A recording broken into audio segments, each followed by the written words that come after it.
Il cherchait un chef puissant.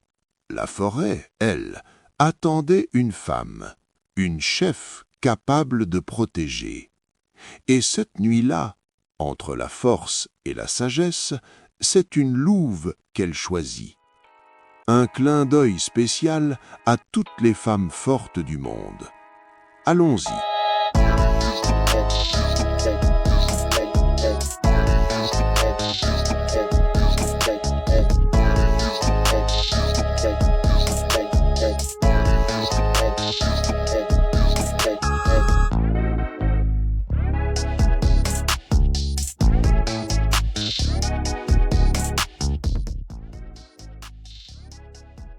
Il existe, au cœur du monde, une forêt si ancienne que ses racines ont bu l'ombre de toutes les lunes qui ont jamais existé. Les arbres n'y ont pas de nom, mais ils ont une mémoire. Ils se souviennent de chaque naissance, de chaque mort, de chaque loi brisée sous leurs branches. Et cette nuit-là, une nuit sans étoiles, où le vent sentait la résine et la terre mouillée, ils se souvinrent d'une petite louve.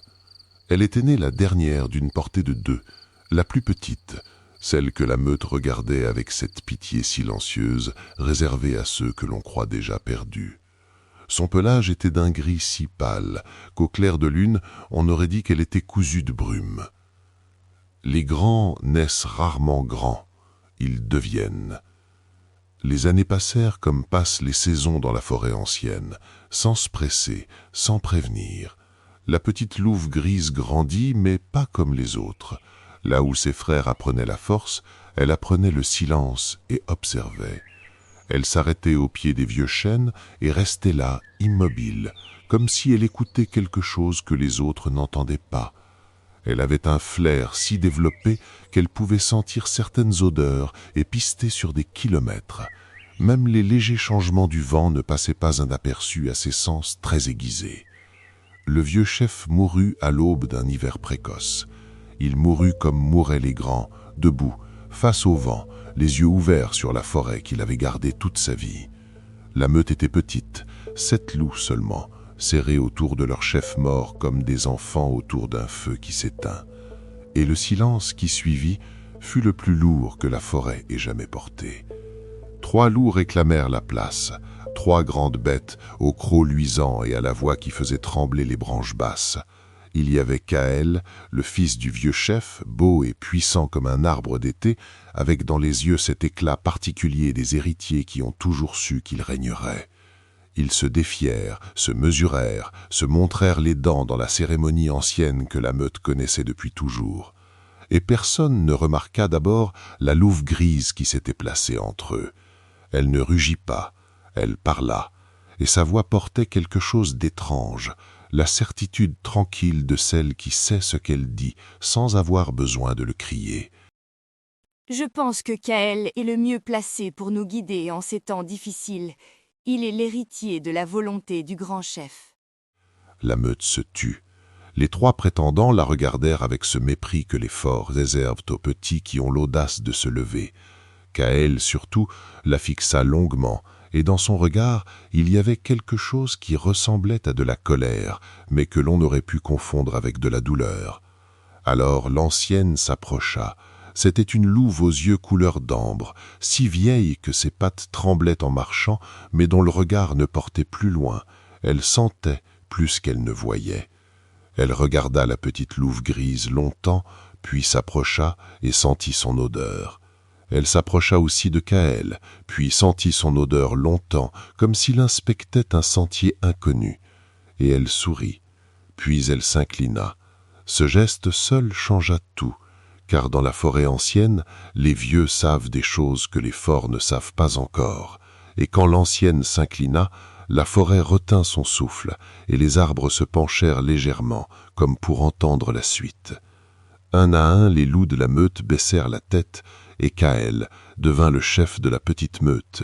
Mais la forêt, elle, savait que le vrai commencement était encore à venir. Les premières lunes du règne furent calmes en apparence. La petite meute de 7 chassait, veillait, dormait en cercle sous les grands pins. Kaël était là, silencieux, distant, mais il dirigeait. Il accomplissait son rôle sans jamais regarder la louve grise dans les yeux, comme si le fait qu'elle fût la première à le désigner comme chef ne le légitimait pas. Pour qui se prenait-elle, elle, la plus faible du groupe? Mais la louve grise, elle, ne dormait pas. Elle marchait la nuit quand les autres reposaient. Elle allait jusqu'au bord de la forêt ancienne, là où les arbres les plus vieux portaient des cicatrices que nul ne savait expliquer, et elle écoutait. Ce fut d'abord une couleur. La sève d'un vieux chêne du nord, celui qu'on appelait le doyen, s'était mise à couler noire. Pas la résine dorée et parfumée que la forêt produit en été, une sève sombre, presque froide, qui descendait le long de l'écorce comme une larme de deuil. Elle sentait également sous l'arbre une odeur étrangère dans le léger vent qui se levait. Une odeur à presque suffocante, mais très légère. Elle avait un mauvais pressentiment. Elle connaissait bien cet endroit, il grouillait de vie, mais étrangement, plusieurs oiseaux avaient quitté leur nid, laissant place à un silence essourdissant. La louve grise hurla et rassembla la meute au pied du doyen. Elle leur montra la sève noire, elle leur parla des oiseaux, elle leur dit ce qu'elle sentait, une odeur venue du nord, mêlée de terre brûlée et de quelque chose qu'elle ne savait pas nommer mais qui lui serrait la gorge comme une main. Kaël l'écouta, et quand elle eut fini, il parla, et sa voix était calme et croide comme de l'eau de source. Une louve qui voit des présages dans la sève des arbres. Est-ce ainsi que nous allons vivre maintenant, en fuyant des ombres? Les autres hésitèrent. Il y avait dans les paroles de Kaël une logique que les corps comprennent mieux que les âmes, la logique de la force, du visible, du tangible. Ce qu'on ne voit pas ne fait pas peur, ce qu'on ne sent pas encore ne mérite pas qu'on bouge. Seule l'ancienne ne dit rien. Elle approcha le museau pour sentir la sève noire couler sur l'écorce du doyen, et ses yeux ambrés avaient cette expression curieuse. La louve grise ne discuta pas. Elle prépara seule, en silence, comme elle avait toujours tout fait. Elle choisit les itinéraires de repli. Elle repéra les clairières hautes, à l'abri des sous-bois denses, où les louveteaux pourraient être mis à l'abri rapidement. Elle apprit la topographie de chaque sentier, chaque ravin, chaque passage étroit que seuls les petits corps peuvent traverser. Elle prépara la guerre que les autres ne croyaient pas encore nécessaire. Et la forêt ancienne, elle, savait qu'elle avait raison. Ils arrivèrent à l'aube du solstice d'hiver, quand la lumière est à son plus bas et que la forêt dort encore de son sommeil le plus lourd. Ils arrivèrent du nord, comme elle l'avait senti, un clan entier d'ours noirs aux épaules hautes comme des clafis, aux crocs qui laissaient des sillons dans la terre gelée. Ils n'étaient pas là par hasard, c'était important de le comprendre. La sécheresse avait ravagé leurs terres du nord, leurs forêts à eux étaient mortes, leurs proies disparues. Ils ne venaient pas par cruauté, ils venaient parce qu'ils mouraient, et que mourir ensemble était la seule chose qu'ils refusaient de faire. Mais ils venaient quand même, et une meute de 7 loups n'a voix à chapitre face à un clan d'ours affamés. Elle demanda au maire de suivre le sentier vers les hauteurs. Les louveteaux, 2 petits nés au printemps à peine sevrés, furent saisis par les adultes et portés vers la clairière haute qu'elle avait repérée des semaines auparavant. L'ancienne guida le mouvement de repli, suivant les itinéraires que la louve grise avait mémorisés seule dans ses nuits de veille. Kaël voulut se battre. Bien sûr, c'était dans sa nature, comme dans la nature de tous ceux qui ont grandi en croyant que la force est la réponse à toutes les questions. Il se tourna vers le premier ours, rugit, et la louve grise se jeta devant lui, pas pour le protéger, pour l'arrêter. Elle reçut le coup de patte du chef de la meute des ours envahisseurs, un ours imposant, charismatique, au pelage café, sur son flanc gauche. 3 griffes. La douleur fut une lumière blanche qui traversa son corps entier. Elle tomba. Kaël et la vieille louve aux yeux ambrés bondirent sur l'ours qui voulait frapper la jeune louve blessée encore une fois, histoire de détourner son attention.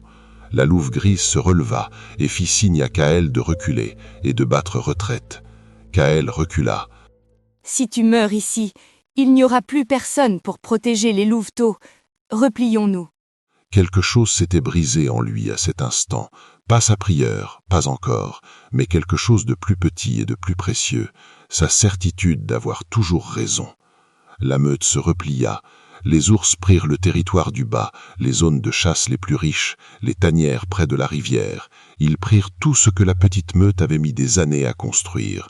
Et la petite louve grise, blessée au flanc, guida ses ions jusqu'à la clairière haute où elle avait tout préparé. Vivres cachés, abris creusés, sentiers balisés. La meute s'installa dans sa nouvelle maison provisoire. Les louveteaux dormaient, ignorant du danger qu'ils venaient de traverser. L'ancienne pansa le flanc de la louve grise avec de la mousse et du silence.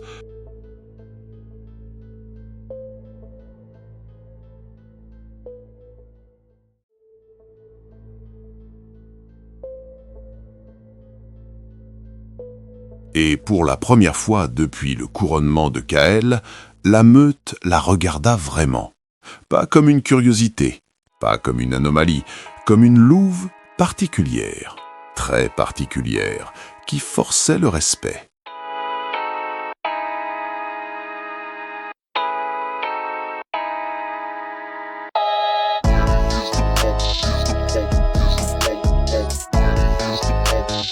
Oh